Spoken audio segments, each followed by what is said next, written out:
Ads లేకుండా latest episode చూడండి. Return gift అంటే నేను బెలూన్స్ ఇచ్చాను కదా, వాళ్ళు ఇచ్చారు అంతే. కానీ ఆ బెలూన్స్ లో ఏముందో వాళ్ళకి తెలియదు కదా, కాబట్టి ఈ బెలూన్స్ పిల్ల ఏమీ కాదు.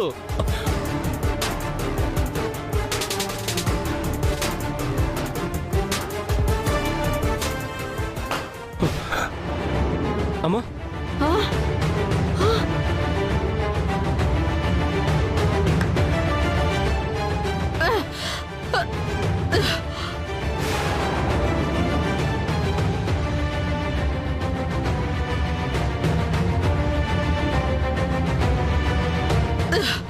అరే వాలే, నేను చెప్పానా?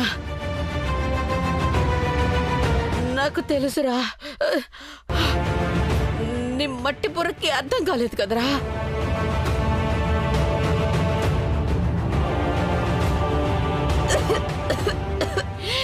నువ్వెంత తెలివైన వాడు అనుకున్నాను కదరా. లేదమ్మా, నేను కరెక్ట్ గానే ఉన్నానమ్మా. నిన్ను నిన్ను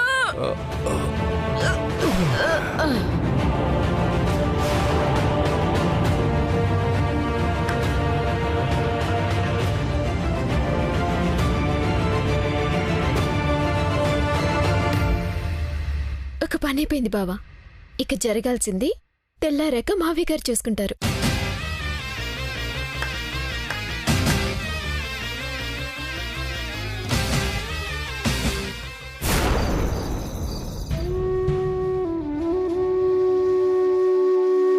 ఎందుకు బావ పైకి రమ్మన్నావు? చిట్టితల్లితో మాట్లాడాలనా? వాలి వేసిన ప్లాన్ తిప్పికొట్టాం కదా బావా. చలనం లేకుండా గదిలో పడున్నాడు. ఇక వాలి వల్ల ఏ ప్రమాదం లేదు బావా. వైదేహి, అలా అనుకుని ఆదమర్చి ఉండడానికి వీల్లేదు. ఆ ప్లాన్ గురించి మనకి తెలిసింది కాబట్టి దాన్ని తిరిగి వాలి మీద ప్రయోగించాం. కానీ మనకి తెలియకుండా ఇంకా ఏమేం చేశాడో. వాలి స్పృహలో లేకపోయినా వాటి వల్ల మనకి ప్రమాదం ఉందేమో. నిజమే బావా, వాడు కోరుకుంటున్న రాజ్యాధి పదవి ఇచ్చేస్తామని చెప్పాం కదా. అయినా ఇంకా మన మీద ఎందుకు ద్వేషం పోలేదో తెలియడం లేదు. ఆ ద్వేషమే ఏమైనా చేయడానికి తెగించేలా చేస్తుంది. అదేంటో తెలుసుకోవాలి వైదేహి.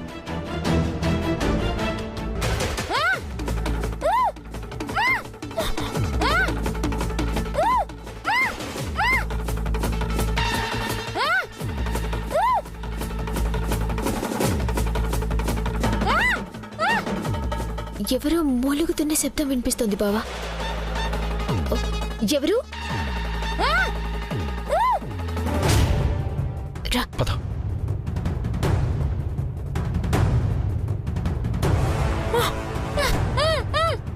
రాజలక్ష్మి, నువ్వు? రాజలక్ష్మి, రాజలక్ష్మి,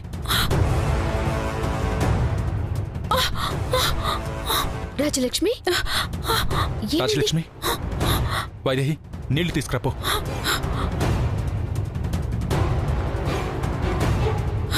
తాగు, తాగు, ముందు వాటర్ తాగు.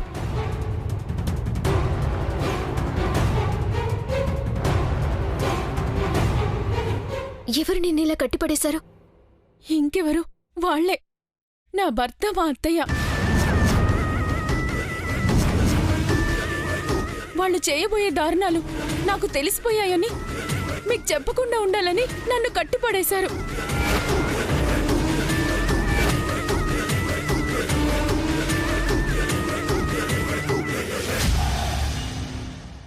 అక్క, బాబుగారు, వాళ్ళు తెల్లారే లోపల చాలా దారుణాలు చేయాలనుకుంటున్నారు. మీ గదిలో అవేవో బెలూన్స్ పెట్టి మీకు స్పృహ లేకుండా చేయాలని చూస్తున్నారు. కంగారు పడాల్సిన అవసరం ఏం లేదు రాజలక్ష్మి. వాలి మాకు ఏదైతే చేయాలనుకున్నాడో ఇప్పుడు వాలి అదే అనుభవిస్తున్నాడు.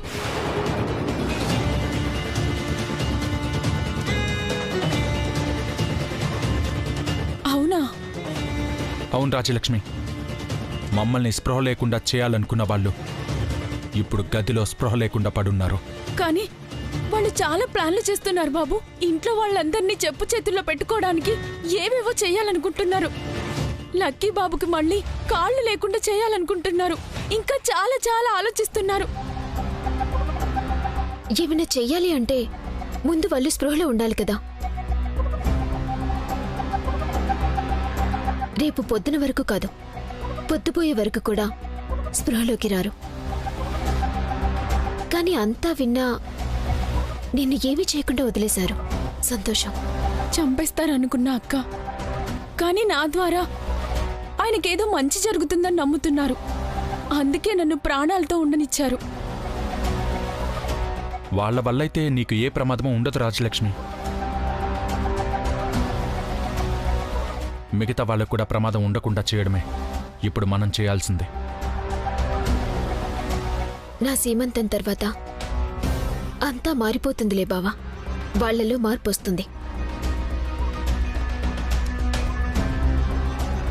అంతవరకు వాళ్ళని మనం జాగ్రత్తగా హ్యాండిల్ చేయగలిగితే చాలు. పదండి వెళ్దాం.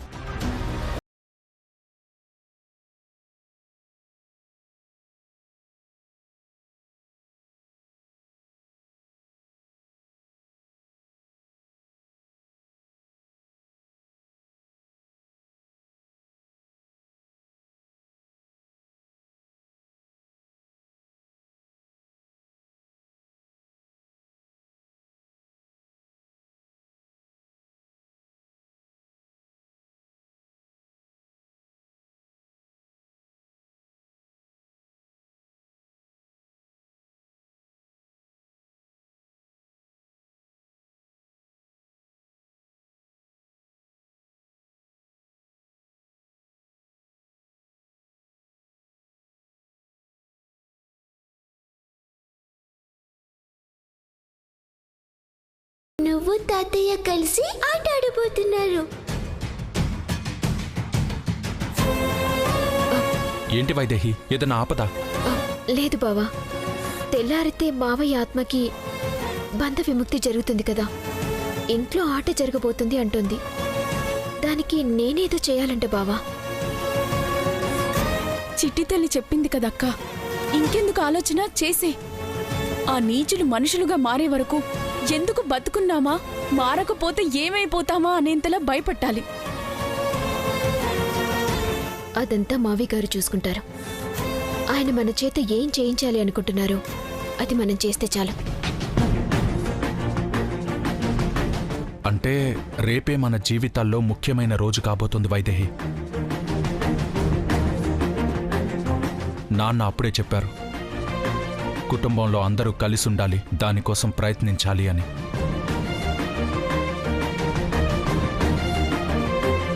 ఖచ్చితంగా నాన్న అందర్నీ కలిపే వెళ్తారు. వాలి స్వాహ పిన్నిలను తప్పకుండా మార్చే వెళ్తారు.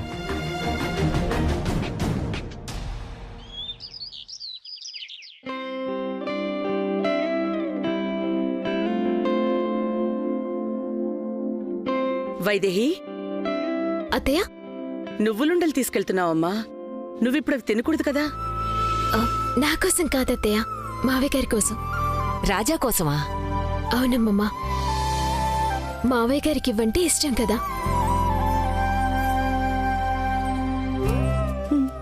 నిజమేనమ్మా, ఆయనకు ఆ నువ్వులుండలంటే చాలా ఇష్టం. కానీ ఇప్పుడేంటమ్మా? పెద్ద కర్మ రోజు కాకి ముట్టలేదు కదత్తయ్య. అంటే మావయ్య గారి ఆత్మ శాంతించలేదు. అప్పుడు మన కుటుంబానికి ఉన్న కష్టాలు, మన వంశాన్ని వెంటాడుతున్న శాపం, వాటన్నింటినీ పరిష్కరించే ప్రయత్నంలో మావయ్య గారు అర్థాంతరంగా ప్రాణాలు కోల్పోయారు. ఏ శాపాన్ని తొలగించడం కోసమైతే నా బిడ్డ ప్రతిక్షణం తపన పడ్డాడో ఆ శాపమే నా బిడ్డని పొట్టన పెట్టుకుంది. ఈ కుటుంబాన్ని ఇన్ని చిక్కుల్లో వదిలి వెళ్ళిపోయానన్న బాధతో ఆ ఆత్మ ఏం శాంతిస్తుంది? అందుకే అప్పుడు పిండాన్ని ముట్టుకోలేదు. అమ్మమ్మా, ఇప్పుడు ఆ శాపం తొలగిపోయింది కదా. ఇక మిగిలింది మన అనుకునే వాళ్ల శత్రుత్వం. అది కూడా పూర్తిగా తొలగిపోయి వాలి స్వాహ అత్తయ్యల్లో పూర్తిగా మార్పు రావాలి. ప్రస్తుతం అది మావయ్య గారికి ఒక్కరికి మాత్రమే సాధ్యం. ఈ పాటికి ఎప్పుడో తెలియజెప్పేవాళ్ళు అమ్మా. కాని వాళ్ళు ఆయన ఆత్మని బంధించేలా చేశారు. అన్నింటికీ కారణం మన వంశానికున్న శాపమే అత్తయ్య. అదే మనకి సాయం చేసే మావయ్య గారి ఆత్మ బందీ అవ్వటానికి కారణమైంది. ఇప్పుడు శాపం తొలగిపోయింది కాబట్టి శివసాధువు చెప్పినట్టు ఈరోజు ఆయన మరణతిథి పాఠ్యమి వచ్చే సమయానికి బంధ విముక్తులవుతారు.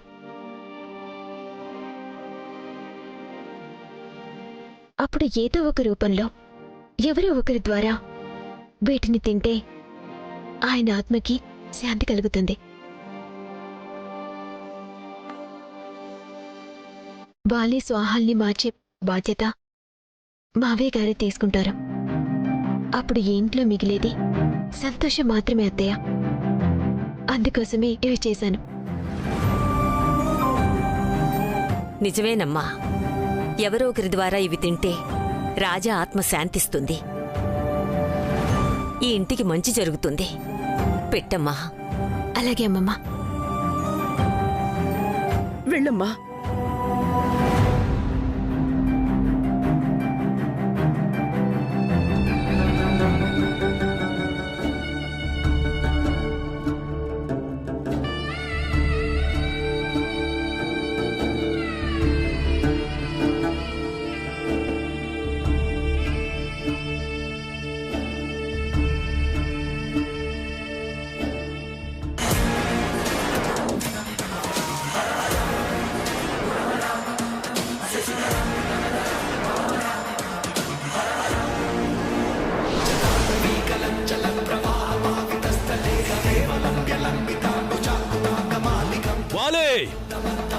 నన్ను బంధించడానికి నీకున్న అవకాశాలన్నీ పూర్తయిపోయాయిరా. ఇక నా కుటుంబాన్ని కాపాడుకోకుండా నన్ను ఎవ్వడూ ఆపలేడు. నీకు కాలం మూడిందిరా. వస్తున్నా వస్తున్నా.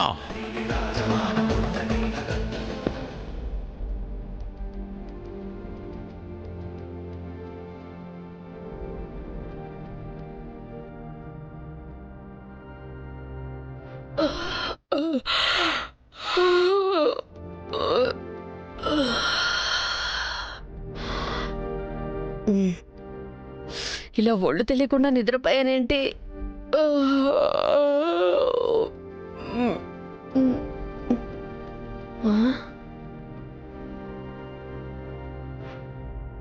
తెల్లారిపోయి చాలాసేపైనట్టుందే. ఏమైంది మాకు?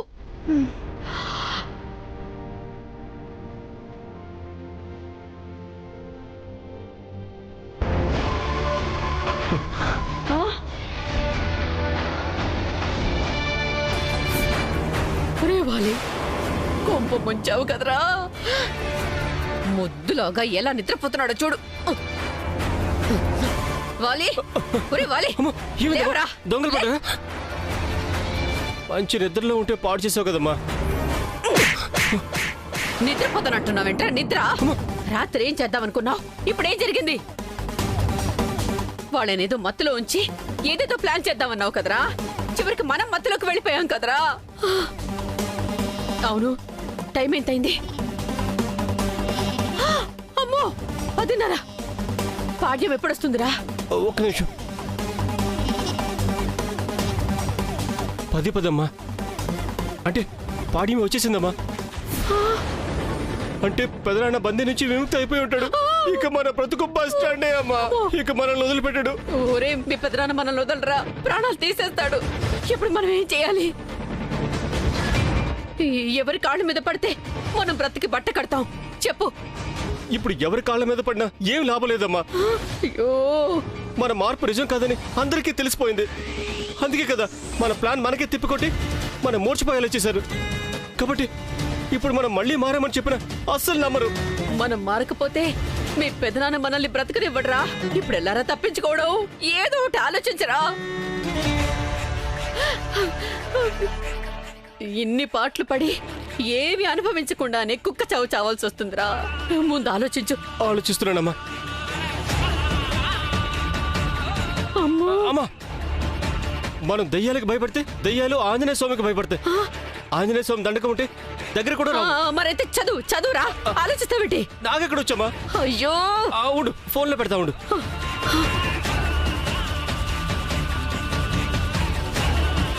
తొందరగా అమ్మమ్మ, ఆగు.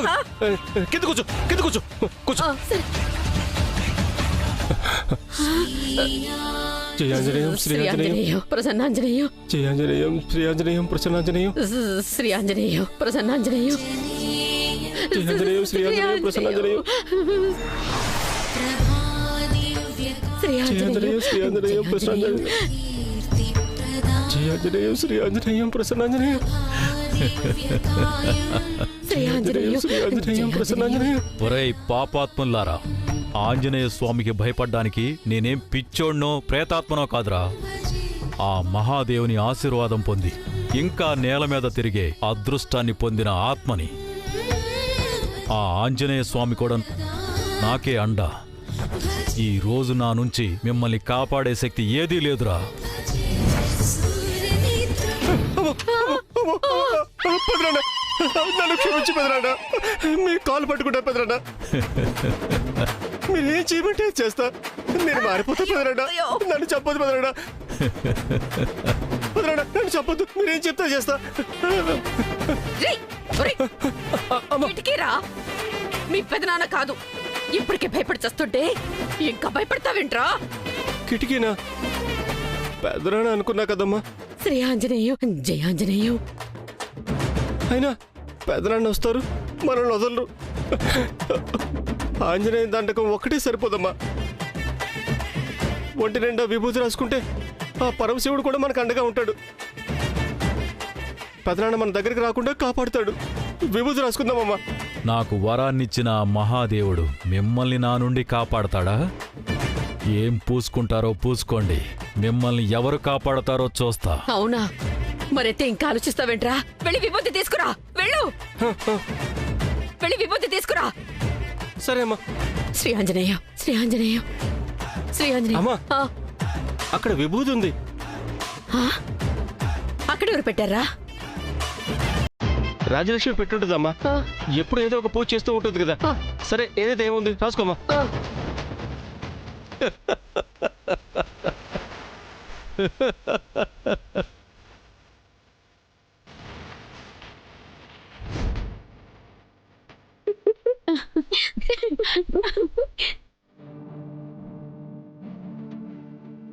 వీళ్ళు స్పృహలోకి వచ్చాక ఏం చేస్తా అక్క?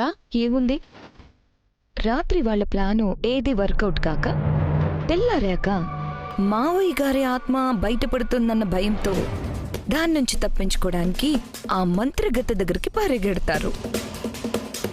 ఈసారి మావయ్య గారి ఆత్మ బయటికొస్తే మళ్ళీ బంధించటం తన వల్ల కూడా కాదని మంత్రగత్తె అప్పుడే చేతులెత్తేసింది కదక్కా. అక్కడికి వెళ్ళరేమో.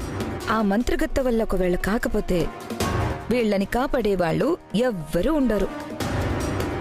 మరేం చేస్తారు? ఏముంది, మావయ్య వాళ్ళని ఇబ్బంది పెట్టకుండా వాళ్ళ ఇంట్లోకి దూరకుండా ఉండే దారి చూసుకుంటారు. నిజమే, ఏ దిక్కు లేకపోతే దేవుడే దిక్కు కదా, దేవుడి మీదే భారం వేస్తారు. కానీ ఏ దేవుడు వాళ్ళకి అండగా నిలబడకూడదక్కా. మావయ్య గారు చేయాలనుకున్నది చేయకుండా అడ్డుపడకూడదు. అంటే వాళ్ళు వాళ్ళ గురించి తప్ప దేవుణ్ణి మొక్కుకోవచ్చన్న ఆలోచన రాకూడదు. ఆ అవకాశం కూడా ఉండకూడదు. ఏం చేద్దాం? ఏముంది, మావయ్య గారి నుంచి కాపాడుకోవడానికి మంత్రాలు చదువుకుంటారు, తాయెత్తులు కట్టుకుంటారు, విభూతి రాసుకుంటారు. మంత్రాలు వాళ్ళకి రావు, తాయెత్తులు ఇప్పటికిప్పుడు దొరకవు. ఇంకా మిగిలింది విభూతి. ఆ విభూతిని వాళ్ళ పాలిట శాపాన్ని చేయాలి.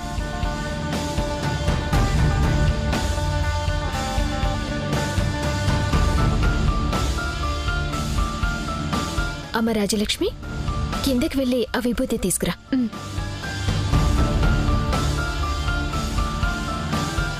ఆ విభూతిని వాళ్ళ పాలిట శాపాన్ని చేయాలి.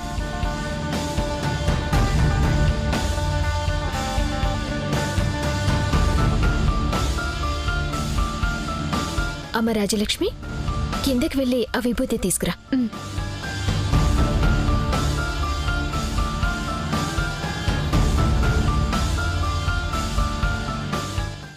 విభూతితో ఏం చేస్తావక్కా?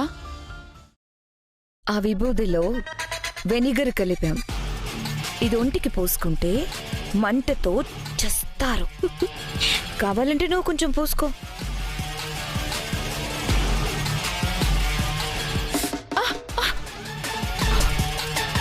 కొంచెం పూసుకుంటేనే ఇంత మండిపోతుంది, ఇక ఒళ్ళంతా పూసుకుంటే తట్టుకుంటారా?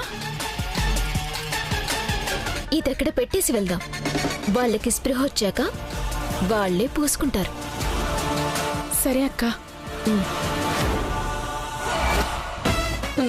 త్వరగా రాసుకోరా. రాసుకో రాసుకో. తొందరగా పూసుకోమా, మళ్ళీ పెదనాన్న వచ్చేస్తారు. నీ ఇష్టం. వచ్చేసాన్రా, పూసుకోండ్రా, బాగా పూసుకోండి. ఈ రోజు నేను మీకు చూపించబోయే నరకానికి ఇదొక ఉపోద్ఘాతం లాంటిది. పూసుకోండి.